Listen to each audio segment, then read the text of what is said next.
on n'est pas là pour faire du show, Monsieur Bayrou. On n'est pas là pour transformer cette assemblée en plateau de télé. C'est pas notre objectif, c'est pas notre vocation. On n'a jamais, me semble-t-il, eu ce comportement ici-là. On est là pour parler de sujets sérieux, graves et qui concernent nos concitoyens. On est là pour porter une parole critique. Moi, la première question qui me vient, c'est qu'est-ce que vous faites là? Vous n'êtes pas à votre place. Vous n'êtes pas à votre place, M. Bayrou. Moi, je considère que le fait que vous soyez venu ici, c'est une faute politique. Je ne fais pas du show, c'est une faute politique. Votre première mission, M. Bayrou et M. le Premier ministre, c'est de prendre l'avion, d'aller à Mayotte, ne serait-ce que de façon symbolique, de montrer à ces gens-là qui vivent dans la misère, qui vivent dans des bidonvilles, qu'on les déconsidère. La seule manière où on parle d'eux, c'est pour les critiquer au sujet de l'immigration. Mais quand il s'agit de réparer cette énorme misère, ces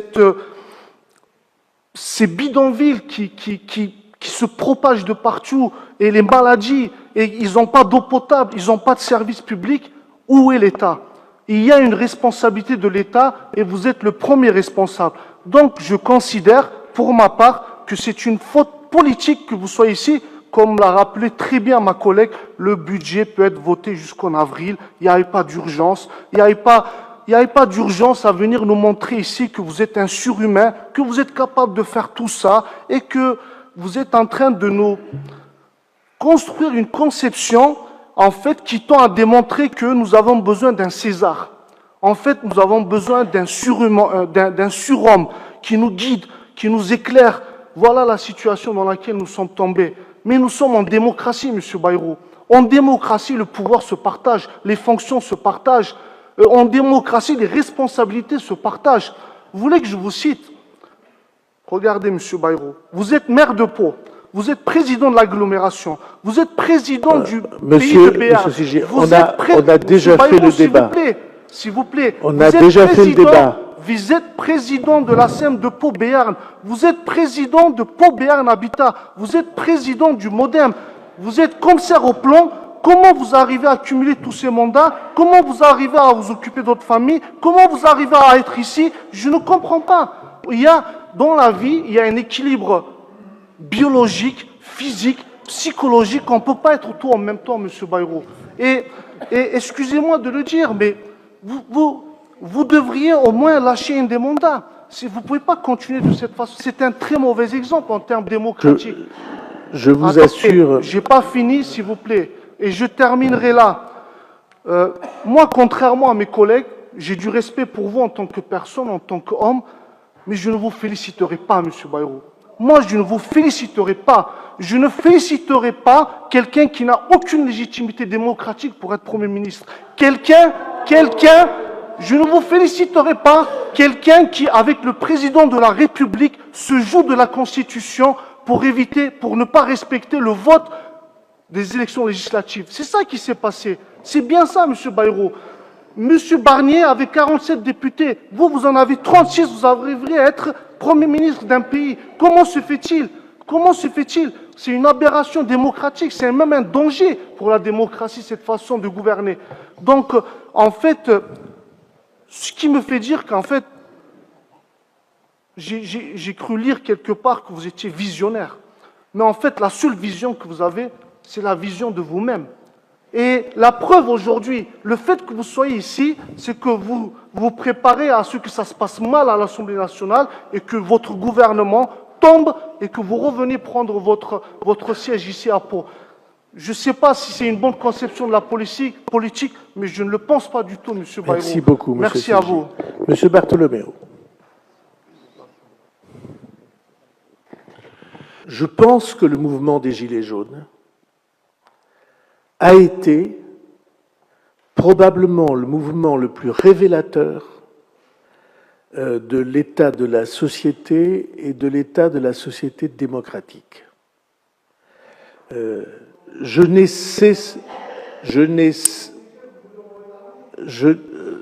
cessé d'y réfléchir. On en a parlé souvent ensemble. Qu'est-ce qu'il disait, le mouvement des Gilets jaunes? Il disait, vous ne nous voyez pas. Nous, on est la base.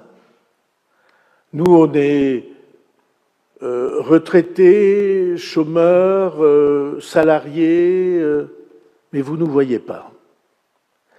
Ça m'a fait beaucoup réfléchir, pas seulement à cause de vous, Monsieur Bartholoméo, même si nous avons fait, en effet, vous l'avez dit, des choses que je trouve très, très utiles et très bien ensemble. Et nous l'avons fait tous les deux, majorité, opposition, gilets jaunes, maires.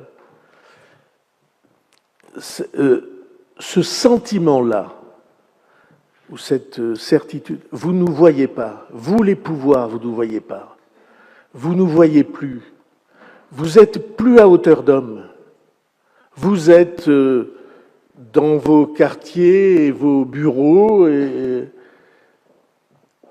je reconnais que c'est très difficile de résister à ça, et qu'il faut en effet se prendre par la main. Pourquoi je n'ai pas voulu annuler le Conseil de ce soir? Pas parce qu'il y avait urgence budgétaire, mais parce que si je l'avais fait, nos concitoyens auraient dit, ben voilà, c'est évident. Et d'abord, vous auriez dit vous, mais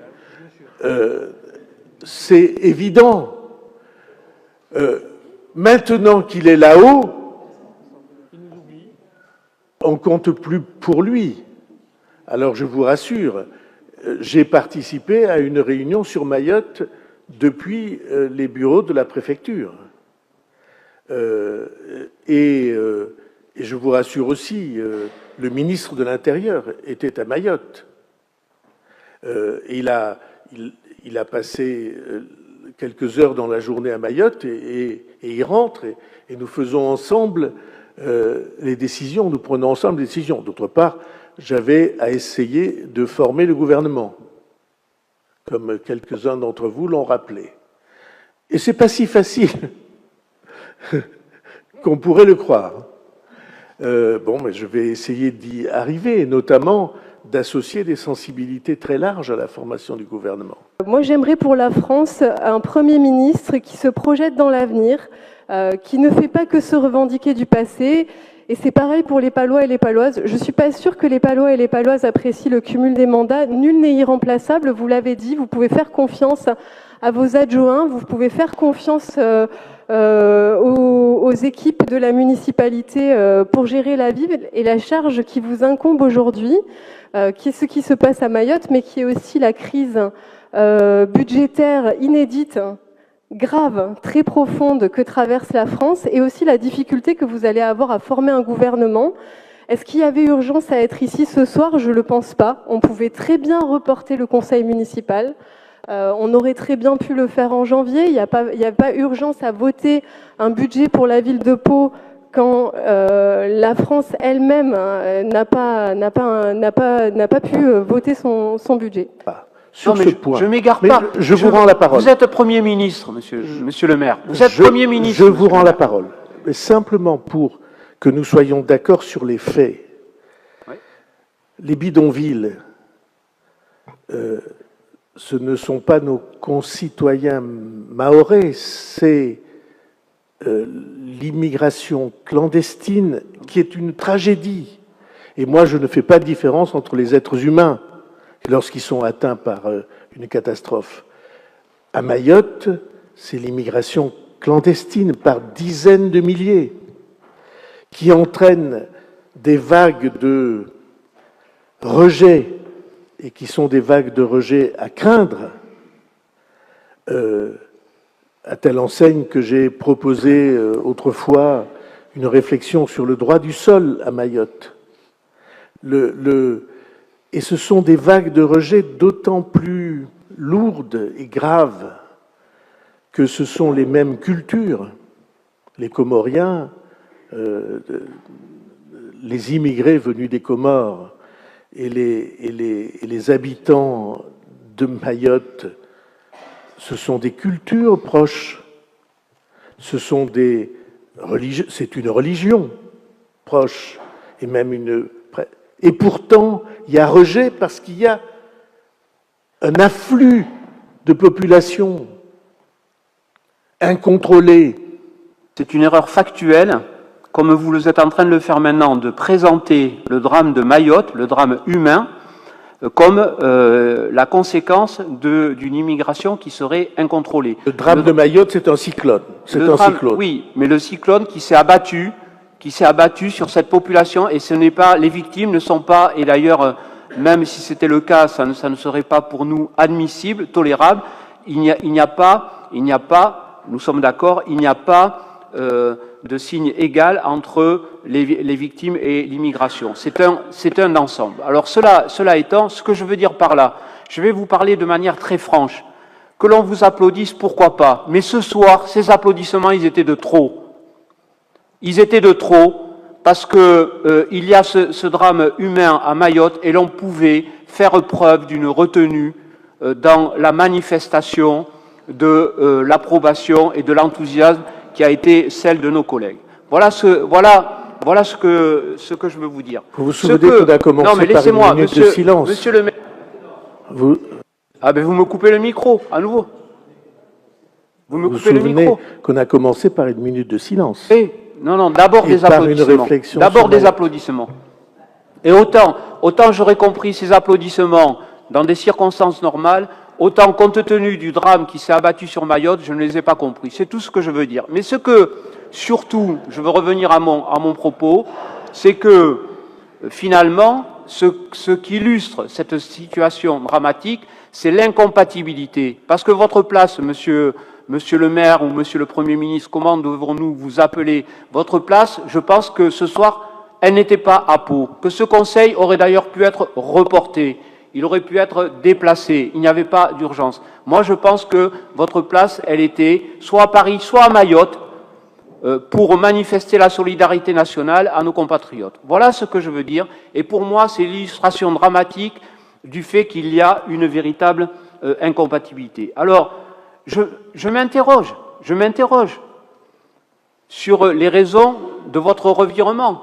Parce qu'en 2017, quand vous avez été nommé garde des Sceaux, votre remplacement, c'est de notoriété publique, au moins à Pau, était programmé. Vous aviez parfaitement accepté l'idée que vous deviez être remplacé parce que vous aviez des responsabilités ministérielles significatives. Or, aujourd'hui, la responsabilité qui est la vôtre, elle est bien plus importante. Alors, qu'est-ce qui fait que votre doctrine, votre appréciation a changé? Alors, j'ai bien compris. Maintenant, vous dites, j'ai besoin de mes racines. Comme j'ai besoin de mes racines, et les femmes et les hommes politiques ont besoin d'être enracinés. Comme si le fait de détenir, de cumuler des mandats ou des responsabilités maintenait les racines ou, à contrario, les affaiblissait. Nos racines, elles ne tiennent pas aux fonctions qui sont les nôtres. Elles tiennent à l'attention que nous sommes capables de porter aux préoccupations de nos concitoyennes et de nos concitoyens. Donc moi, la vérité, c'est que je pense, vous avez conscience du fait que votre gouvernement n'est pas un gouvernement durable. Et Dieu sait si je le regrette, parce que combien de fois je vous ai parlé d'architecture durable, d'économie durable. Non, ce n'est pas un gouvernement durable. Donc vous voulez conserver votre base de repli à Pau, dans l'hypothèse probable où ce gouvernement n'irait pas plus loin que celui de votre prédécesseur. Et il n'y a pas beaucoup de raisons pour qu'il aille plus loin. Je vous ai écouté attentivement, comme nous tous, parce que les problèmes politiques qui ont mené à la nomination d'un 4e Premier ministre depuis le mois de janvier, c'est un record. C'est un record. Les problèmes politiques demeurent.